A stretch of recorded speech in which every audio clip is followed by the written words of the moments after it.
Yolande Durand-Serrano, écrit avec Laurence Vidal. Le silence guérit, page 81. Nous marchions vers la voiture depuis 1 minute à peine.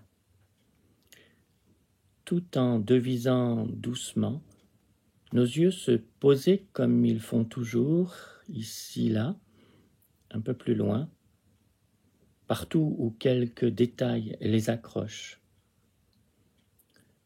Or voilà que ces détails, le moindre détail du paysage, avaient cessé de ressembler à ce qu'il était censé être.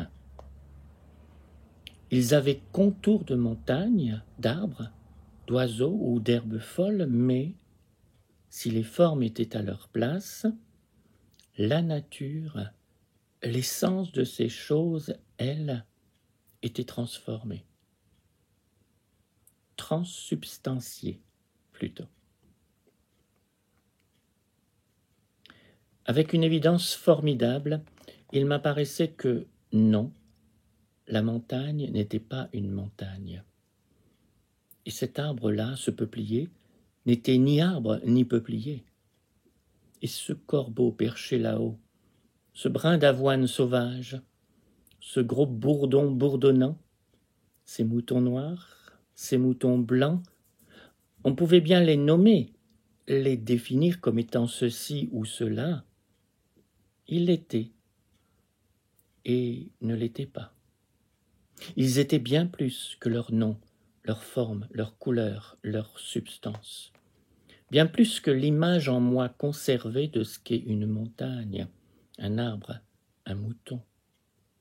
Chacun, chacune était bien plus que son existence même, non séparée de la toile de fond sur laquelle elle se dessinait, ciel, espace vibrant qui ne connaît plus non plus à leur image limitée. Chaque chose m'apparaissait infiniment vivante. Vivante, non d'une vie propre à chacune séparément, mais d'une vie commune à la totalité d'elles toutes, à la totalité du réel.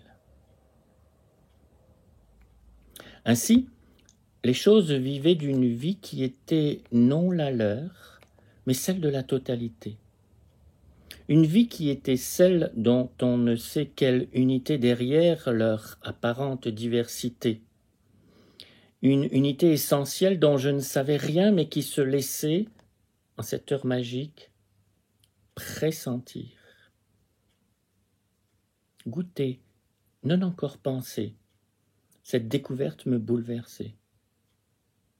La perception aiguë que j'en avais, cette vision plus réelle que tout ce que j'avais jusqu'alors tenu pour réel, était si puissante, si puissamment tendre et vaste et forte et aimante. Oui, c'était le mot, aimante.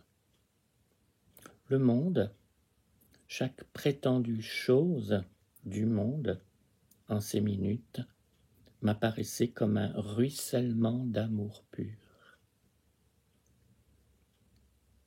L'expérience était indicible, comme l'était la qualité de présence au monde qu'elle engendrait, qui l'engendrait. Alors, je ne disais rien. Mon compagnon n'allait pas tarder à me sonder du regard. J'étais ému, touché au plus vif, au plus nu. À mes yeux humides, mon visage brûlant, ça devait se remarquer. Semblable à la petite fille qui voit pour la première fois l'immensité océane se déployer sous ses yeux, je découvrais le monde, l'unité vibrante du monde. Moi aussi, pour la première fois. Pour la première fois, cette essence radieuse des choses, ce ruissellement d'amour où tout baignait, que tout manifestait, sans autre cause, sans autre fin aux choses, me semblait-il, que celle-là même manifestait cet amour dont elles sont issues, cet amour qu'elles sont, n'en étant point distincte. La vision avait de quoi bouleverser. En moi, hors de moi, elle chamboulait tout.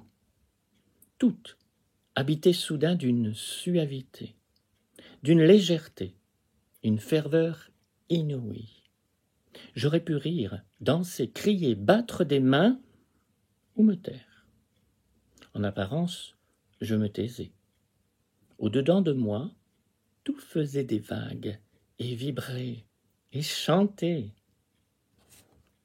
Je mis plusieurs heures ce soir-là à accepter de me coucher. Partout où mes yeux se posaient, la lune, une tasse de thé, la maison d'en face, ils ne percevaient qu'amour. Amour et non séparation. Cela donnait lieu à quelques fous rires, un pot de moutarde ruisselant d'amour. Imaginez donc, à des émerveillements sans fin, surtout, dont je craignais d'être privé au réveil, une fois recouvrée ma vision normale. La grâce de cette vision unitive m'avait cependant été concédée le lendemain encore, et le surlendemain. À la fin du 3e jour, et sans que j'aie remarqué l'instant du retour, l'amoureuse vibration des choses avait cessé de m'apparaître. L'enchantement du monde me quittait. À nouveau, je vivais l'exil, l'enfermement et l'exil. En moi, quoique abstraite désormais, demeurait la certitude d'un sens derrière les sens, d'une essence derrière les phénomènes, essence aimante par nature, me soufflait ma mémoire les soirs de découragement et dont l'amour était partout manifeste, pourvu que les yeux se dessillent.